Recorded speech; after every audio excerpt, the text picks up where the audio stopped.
किसी ने क्या कमाल की बात कही है कि अगर लाइफ में टेंशन फ्री रहना है तो इन 4 बातों को सदैव याद रखें। पहली बात, जो हुआ अच्छे के लिए हुआ। दूसरी बात, जो हो रहा है वो भी बहुत अच्छा हो रहा है। तीसरी बात, जो होगा बहुत अच्छा होगा। और चौथी बात कि टेंशन ना ले। जय हिंद साथियों, मैं अभिषेक दुबे स्वागत करता हूँ आप सभी का अपने इस यूट्यूब चैनल में। और आज है संडे, आज हम लोग सुनने वाले हैं एक नई कहानी। दो दोस्त रहते हैं, 10th क्लास का एग्ज़ाम देते हैं, दोनों ही बहुत अच्छे नंबरों से पास होते हैं उस एग्ज़ाम में। अब बस दोनों सोचते रहते हैं कि आगे किस विषय में पढ़ाई की जाए। और उसमें एक का नाम रहता है रामलाल, एक का नाम रहता है श्यामलाल। तो श्यामलाल तो सोच लेता है कि मुझे इस सब्जेक्ट में इंटरेस्ट है और इसी सब्जेक्ट में मुझे आगे बढ़ना है, ये सब्जेक्ट मैं लूँगा। पर जब वो रामलाल को देखता है तो देखता है कि रामलाल बहुत ही ज़्यादा टेंशन में कुछ सोच रहा है। तो रामलाल से पूछता है कि भैया तुम क्या सोच रहे हो, इतनी टेंशन क्यों ले रहे हो? तो रामलाल बोलता है श्यामलाल मुझे कुछ समझ में नहीं आ रहा है। बोले क्या समझ में नहीं आ रहा है? तो रामलाल बताता है कि भैया सुनो, अब हमारे पास हमें डिसाइड करना है कि हमें कौन सा सब्जेक्ट चूज करना है। तो मैं कुछ समझ नहीं पा रहा हूँ। तो बोले क्या नहीं समझ पा रहे हो रामलाल? तो रामलाल बताता है श्यामलाल को, भैया देखो, या तो मैं आर्ट्स लूंगा या तो मैं साइंस लूंगा। अगर आर्ट्स लिया तो कोई बात नहीं, पर अगर साइंस लिया तो दो बात होगी। बोले क्या बात होगी? या तो मैं इंजीनियरिंग करूंगा या बीएससी करूंगा। अगर इंजीनियरिंग किया तो कोई बात नहीं, पर अगर बीएससी किया तो फिर दो बात होगी। बोले क्या बात होगी? या तो मैं प्राइवेट सेक्टर में जॉब करूंगा या गवर्नमेंट सेक्टर में जॉब करूंगा। अगर प्राइवेट सेक्टर में जॉब किया तो कोई बात नहीं, पर अगर गवर्नमेंट सेक्टर में मैं जॉब करता हूँ दो बात होगी। बोले क्या बात होगी? या तो मैं सिविल सर्विसेज ज्वाइन करूंगा या तो मैं डिफेंस सर्विसेज ज्वाइन करूंगा। अगर सिविल सर्विसेज ज्वाइन करता हूँ तो कोई बात नहीं, पर अगर डिफेंस सर्विसेज में ज्वाइन करता हूँ तो फिर दो बात होगी। बोले क्या बात होगी? अगर मैं डिफेंस सर्विसेज में जाता हूँ तो मेरी पोस्टिंग या तो बॉर्डर पर की जाएगी या तो बॉर्डर के अंदर की जाएगी। अगर बॉर्डर के अंदर मेरी पोस्टिंग की जाती है तो कोई बात नहीं, पर अगर बॉर्डर पर की जाती है तो फिर दो बात होगी। बोले क्या बात होगी?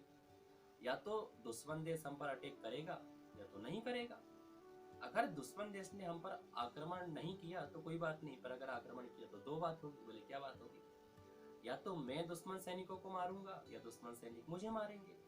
अगर मैंने दुश्मन सैनिकों को मारा तो कोई बात नहीं, पर अगर दुश्मन सैनिक ने मुझे मारा तो दो बात होगी। बोले क्या बात होगी? या तो जब मैं मरूंगा तो वो लोग मुझे या तो दफनाएंगे या जलाएंगे। अगर जलाए तो कोई बात नहीं, पर अगर दफनाए तो फिर दो बात होगी। बोले क्या बात होगी?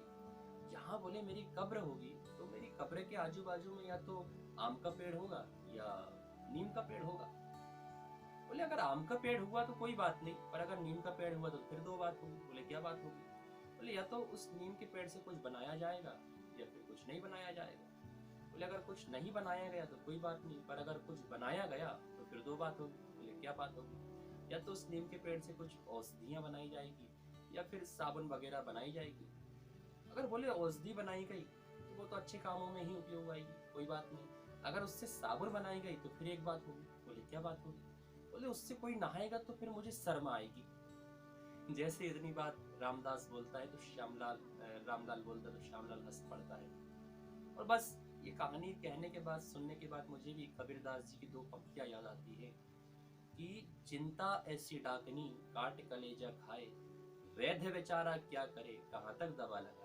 बस इस कहानी के माध्यम से मैं आप सभी से कहना चाहूंगा कि अपने प्रेजेंट टाइम में जिए, ना तो उसे भूतकाल की घटनाओं को लेकर के उसे बर्बाद होने दें और ना ही तो भविष्य की चिंताओं में उसे खराब करें। आशा करता हूँ कि आप सभी को ये कहानी अच्छी लगी होगी। और आज की ये जो कहानी थी, हमारे मित्र मुकेश भैया जो कि राजस्थान के रहने वाले हैं, कोटा जिले से, और अभी आईआईटी की तैयारी कर रहे हैं, उन्होंने मुझे भेजी थी। मुझे भी बहुत अच्छी लगी और आशा करता हूँ कि आप सभी को भी अच्छी लगी होगी।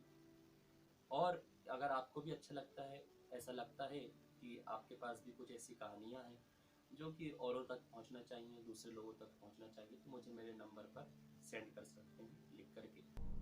और बस जाते जाते आप सभी से कहना चाहूँगा कि कुछ तो कर यूं ही मत बैठ, कुछ तो कर यूं ही मत बैठ, तेरा समय यूं ही बीता जाएगा। कुछ तो कर यूं ही मत बैठ, ये समय है यूं ही बीता जाएगा। तेरे आने वाले कल के लिए तेरा आज का समय ही तुझे बलवान